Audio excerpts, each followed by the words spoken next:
Hi, it's Zach here for Trans Youth Channel, and this week's topic is trans allies. So basically how to be a good trans ally and like stuff you shouldn't say, sort of questions that you shouldn't really be asking, well, in my opinion, things that could be deemed as quite personal or irrelevant in a certain situation. So often people think that because you're trans then they can automatically ask questions. I don't see why that should be the case, but a lot of people do seem to think that should be okay. So questions that I've had include who do you date, so who do you fancy, that kind of question. What's your real name, or what's your full name? Little kids, they tend to ask, are you a boy or a girl? But that's fine. When little kids ask a question, it's usually quite innocent. Actually, I think most of the time it is innocent. There's no prejudgment to that question. It's just, a curious, innocent, open-minded question. But when older people ask, maybe sort of teenagers and above ask questions, it's usually, or people in the media, if they're asking questions, it's usually more, it's not an open-minded, innocent question, it's more of a, you should tell us, otherwise you're lying, sort of question. For example, the Piers Morgan and Janet Mock interview, where he focused a lot of the interview on her previous name and the fact that she had surgery. Now, I don't see why those two things should define her as a person. And he's, after that interview, he said that he didn't want to be seen as the bad guy, sort of like the sort of homophobic, transphobic guy in this. But yeah, she did take to Twitter after that interview and say it wasn't really. She basically, I'm completely paraphrasing, but she basically said it wasn't, the right way to go about it, and Piers Morgan shouldn't have asked some of those questions or focused so much of the interview on that when it was really, she was there to talk about her book. Don't ask trans people questions that you wouldn't ask non-trans people.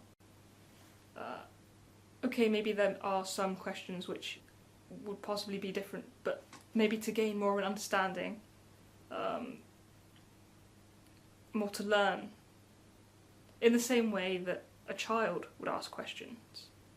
So Piers Morgan being a journalist and in the public eye, it was kind of like he felt he could get away with these questions because of who he is and the position that he's in. Obviously it's not a new thing, journalists asking questions, and sort of newspapers and TV people asking questions, but it's not really a given right. And okay, I'm a student journalist, but also trans as well. So I can see both sides. And it's a difficult one. It's a case of knowing it's a case of being informed, I guess, and having common courtesy and respect for human beings in general. I haven't had too many questions, to be honest. Although, surprisingly, I've had a few questions from people within the LGBTQ extended spectrum, which is a bit, I don't know, I was surprised by that, but I don't know, maybe because people are more educated, there's more questions. I'm not sure about that. I don't know. But yeah, questions that you often see in the media are things like surgery orientated, obvious questions that shouldn't be asked because you wouldn't ask a non-trans person questions like that. So why should you ask trans people questions like that? I don't know, a bit baffled by that. But questions I've had personally are basically, what's your real name? Or what's your full name? That annoys me, but fair enough. I mean, it's kind of obvious that my real name is not Zach, so fair enough. No, it's not really fair enough, but I don't really have an answer for that one. Other questions are, they tend to be sexuality related, sort of like, so who do you fancy, who do you date, sort of questions.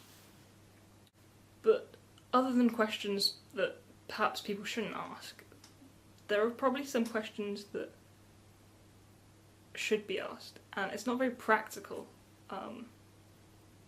and obviously it's not something that could happen everywhere, every time. But one of the things that I've seen a few times is doing sort of like name and pronoun circles, and that's actually something that's really helped me. And obviously you can't do this everywhere, and sort of in the real world, sort of like in job situations, if you're employed, then it could be a lot harder doing name and pronoun circles. But if you're in sort of a school environment, then that sort of thing could actually be quite useful and beneficial. Maybe if it's only to one student in a class, then you never know, it could really make that big difference for that one kid. Just to do that in a classroom. Maybe not a classroom. It would be cool, nice if it was in a classroom, but maybe in sort of like extracurricular activities, social clubs, youth clubs, that sort of thing. Okay, it's probably not going to catch on, but it's a cool idea. What else? Just general respect for people. I think that's sort of how to be a good trans ally, how to be a good ally, just how to be a good person, just show mutual respect. If you call someone the name that they wish to go by, or, you know, you're respecting them, say, with their name, or just in general, mutual respect. I think that's the best way to put it. You know, it could be with names, it could be with pronouns, it could be with just anything. You know, respect someone's identity and self, and their opinions too. That's kind of how I think, you know, how to be a good ally. That's really all I can say this week. I don't really know what else to say, other than be kind. See you next week. Bye. And this week's topic is about mentoring. Now, mentoring is always a good thing. It's good to have a mentor, and it's good to be a mentor, because